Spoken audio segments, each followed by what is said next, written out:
Hello friends, আমি অচিন্তা। আমি চলে নতুন ইউটিউব চ্যানেল ইউটিউব শাহিদ কিচেনে। আমার সাথে নতুন রেসিপি শেয়ার করবো। সেটা হচ্ছে আলু চচ্চড়ি বানিয়ে দেখাবো।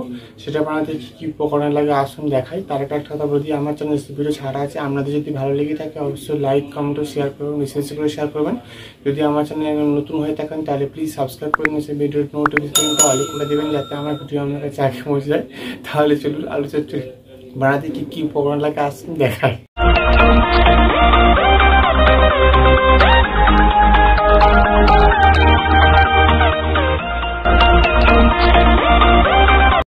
তার আমি আলু চচ্চড়ি বানিয়ে দেখাবো। সেটা বানাতে কী উপকরণ লাগে আসুন দেখাই। তার আগে একটা কথা বলে দিই, ভিডিওটা প্রথম থেকে শেষ অবধি দেখার অনুরোধ রইল। এখানে আমি 4টি মাঝারি সাইজের আলু এবং ডোমো ডোমো করে কেটে ভালো করে ধুয়ে নিয়েছি। তাহলে চলুন রেসিপিটা শুরু করি।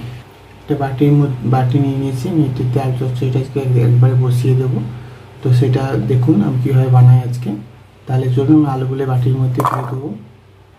এর মধ্যে আমি দেবো 3টে কাঁচা লঙ্কা চেরা, টমেটো কুচি, লবণ, অল্প হলুদ, লঙ্কার গুঁড়ো, সর্ষের তেল, সব কিছু দিয়ে দিয়েছি। এবার আমি ভালো করে মেখে নেব। এবার আমি জল দিয়ে দেবো। আমি 2-4টে কালো জিরে দিয়ে দেবো। গ্যাসটা জেলে আমি বাড়িটা বসিয়ে দিয়েছি। এটা আমি হালকা হালকা করে কম আঁচে সেদ্ধ করে নেবো এবং জলটাও শুকনো করে নেবো, আলুগুলো সেদ্ধ করে নেবো।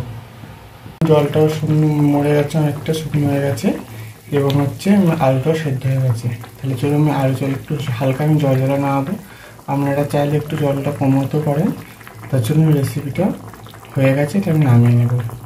দেখুন আমার আলু চচ্চড়ি রেসিপিটা রেডি হয়ে গেছে। এই রেসিপিটা যদি আপনাদের ভালো লেগে থাকে অবশ্যই লাইক কমেন্ট ও শেয়ার করবেন, বেশি বেশি করে শেয়ার করবেন। আর প্লিজ সাবস্ক্রাইব করে আমাদের পাশে থাকবেন। চলুন দেখা হচ্ছে নেক্সট ভিডিওতে। এরকম নিত্য নতুন ভিডিও পাওয়ার জন্য আমাদের চ্যানেলটাকে অবশ্যই সাবস্ক্রাইব করে আমাদের পাশে থাকবেন। চলুন দেখা হচ্ছে নেক্সট ভিডিওতে। আপনারা এইভাবে অবশ্যই বাড়িতে বাটির মধ্যে বসিয়ে দেখবেন, আশা করি খুবই ভালো লাগবে টেস্ট। তো চলুন দেখা হচ্ছে নেক্সট ভিডিওতে।